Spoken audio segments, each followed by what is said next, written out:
আসসালামু আলাইকুম। আমি আয়েশা সুলতানা, সহকারী শিক্ষক বাংলা, ঢাকা শিক্ষা board laboratory school and college. আজকে আমরা দ্বিতীয় শ্রেণীর বাংলা বিষয়ে ক্লাস করাবো। ছোট্ট সোনামণিরা, তোমরা কেমন আছো? আশা করি ভালো আছো, সুস্থ আছো। আজকে আমি যে বিষয়টি পড়াবো সেটা হচ্ছে প্রার্থনা কবিতা।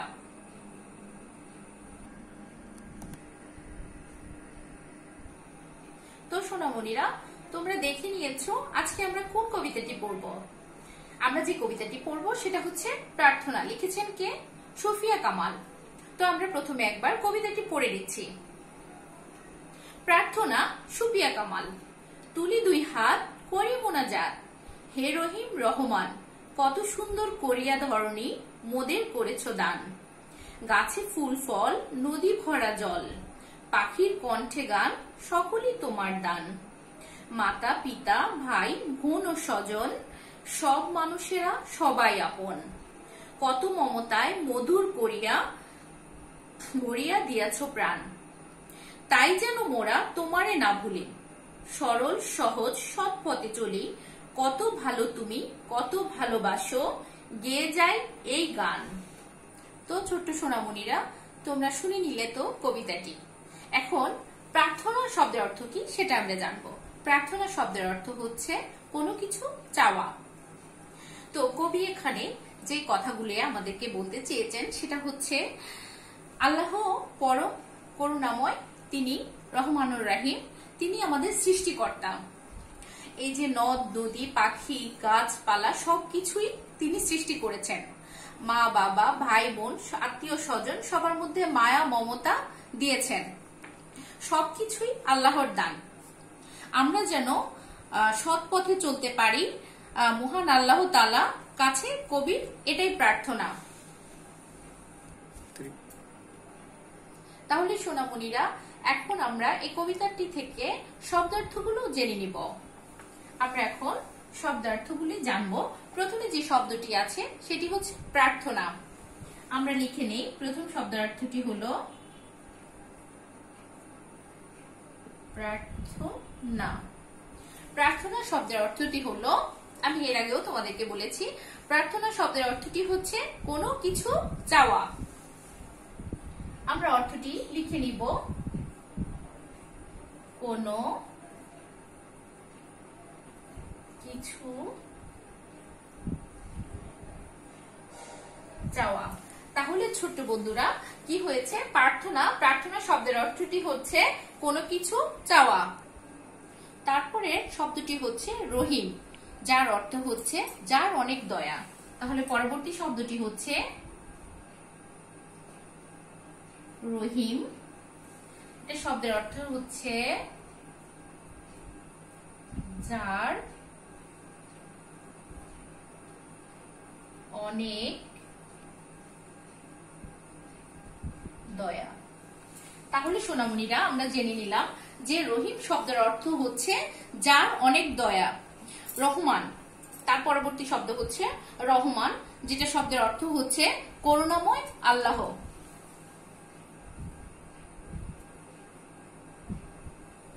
রহমান শব্দটির অর্থ হচ্ছে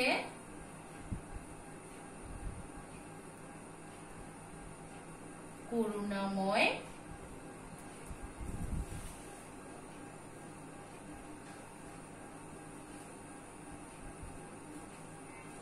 আল্লাহ। তাহলে কি ছোট সোনামণিরা, সেটা হচ্ছে রহমান শব্দের অর্থ হচ্ছে করুণাময় আল্লাহ। তাহলে এবার যে পরবর্তী শব্দটি সেটি হচ্ছে ধরণী। ধরণী অর্থ পৃথিবী। এবার আমরা পরবর্তী শব্দটি জেনে নিব। পরবর্তী শব্দটি হচ্ছে ধরণী। ধরণী অর্থ পৃথিবী। ধরণী অর্থ পৃথিবী। তারপরে শব্দটি হচ্ছে মোদের। মোদের অর্থ আমাদের। মোদের।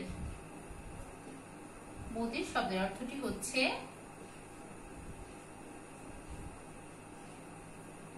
আমাদের।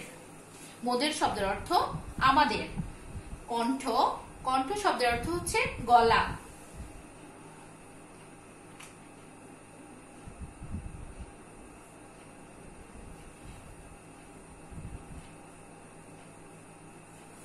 কণ্ঠ, কণ্ঠ শব্দের অর্থটি হচ্ছে গলা।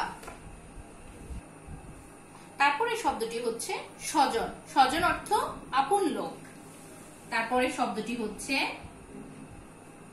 স্বজন, স্বজন শব্দের অর্থ হচ্ছে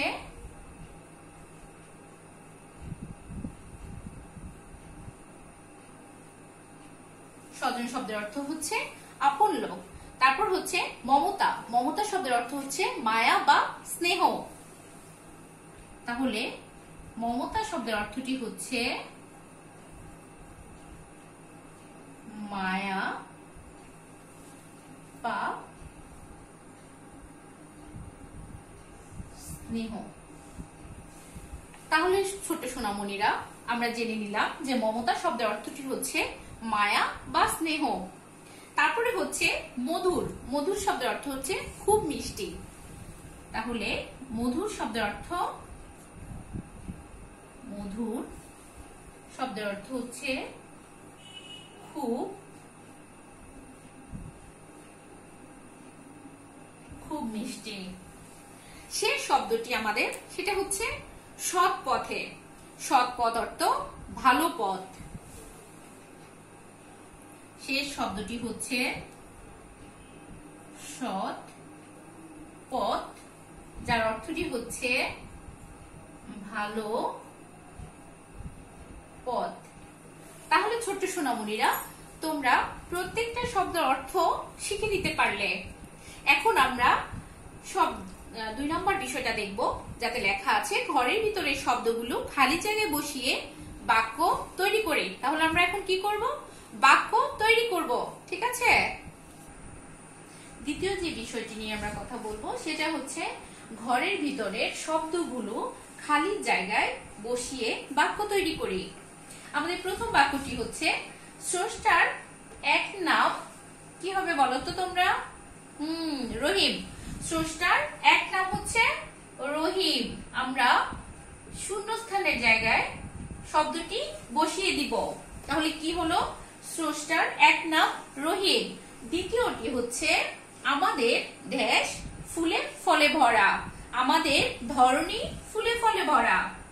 তাহলে দ্বিতীয় দেশটিতে হবে ধরনী, আমাদের ধরনী ফুলে ফলে ভরা। 3 নাম্বারটা হচ্ছে দেশ গৌরব মোদের আশা আমরি বাংলা ভাষা। শব্দটিতে বসবে মোদের, মোদের গৌরব মোদের আশা আমরি বাংলা ভাষা। তাহলে গ নাম্বারটা হচ্ছে মোদের গৌরব মোদের আশা আমরি বাংলা ভাষা। তারপরে শূন্যস্থানটি হচ্ছে আমাদের উচিত দেশ চলে, আমাদের উচিত সৎ পথে চলা।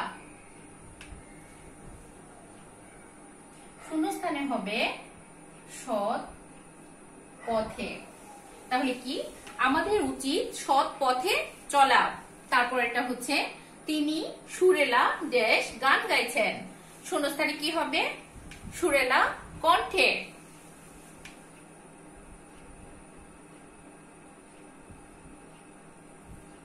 তাহলে তিনি সুরেলা কণ্ঠে গান গাইছেন।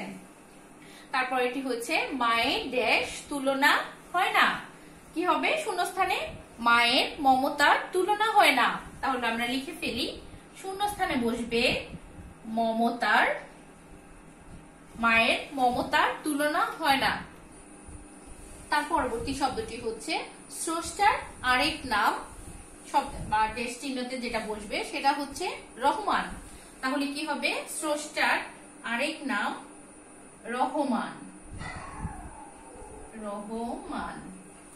তাহলে কি হলো? স্রষ্টার আরেক নাম রহমান।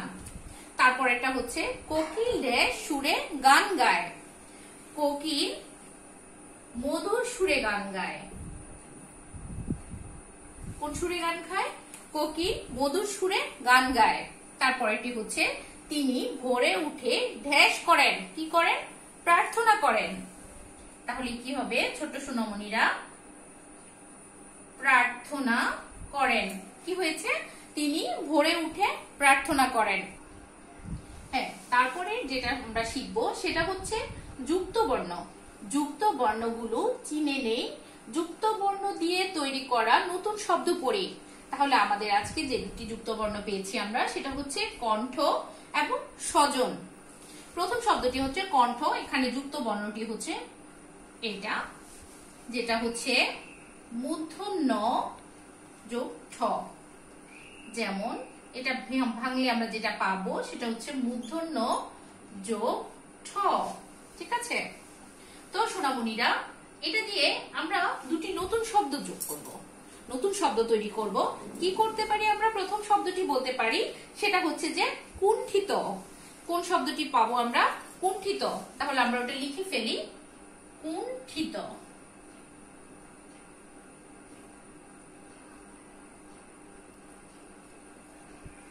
কুণ্ঠিত। তাহলে আমরা যেটা পেলাম কণ্ঠের মধ্যে ন ঠ, ন যোগ ঠ সমান সমান যে শব্দটি আমরা নতুন পেলাম সেটা হচ্ছে কুণ্ঠিত। এখানে যুক্ত বর্ণ হচ্ছে ন যোগ ঠ। ঠিক আছে, দেন আমাদের নিচে পরের শব্দটি হচ্ছে স্বজন। এখানে যুক্ত বর্ণটি হচ্ছে স, নিচে ব।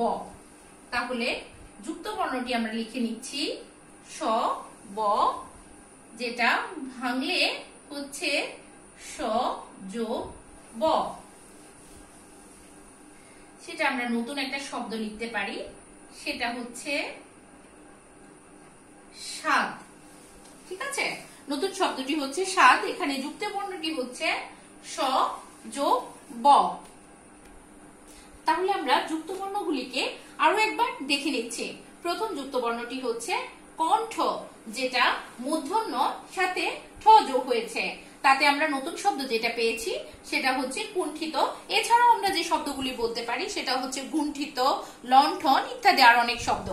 দেন যেটা শেষের শব্দ পেয়েছি আমরা স্বজন, যেটা শব্দটা যুক্ত বর্ণটা ভেঙে আমরা পেয়েছি স যোগ ব। আমরা নতুন শব্দ লিখেছি স্বাদ। এছাড়া যেটা হতে পারে সেটা হচ্ছে স্বাধীনতা, স্বপ্ন ইত্যাদি। তারপরে সোনামণিরা আমরা আজকে যেটা করব সেটা হচ্ছে পরের চরণ বলি ও লিখি। তার আগে যেটা আছে সেটা হচ্ছে মুখে মুখে উত্তর বলি ও লিখি, সেটা তোমরা বাসায় পড়ে নেবে। আমি এখন যেটা দেখিয়ে দিব সেটা হচ্ছে পরের চরণ বলি ও লিখি। আশা করি এতক্ষণ তোমরা ক্লাস থেকে নিশ্চয়ই এতটুকু শিখে ফেলেছ। আমি এখন জিজ্ঞেস করব, তোমরা পরের লাইনটা বলবে। আমাদের প্রথম লাইনটা হচ্ছে কত সুন্দর করিয়া ধরনী। তারপরের লাইন কি হবে বলো তো? এতক্ষণে তোমরা নিশ্চয়ই এটা শিখে ফেলেছো যে পরের লাইনে হবে, প্রথম লাইন হচ্ছে কত সুন্দর করিয়া ধরনী, পরের লাইন হচ্ছে মোদের করেছো দান। তারপর লাইনটা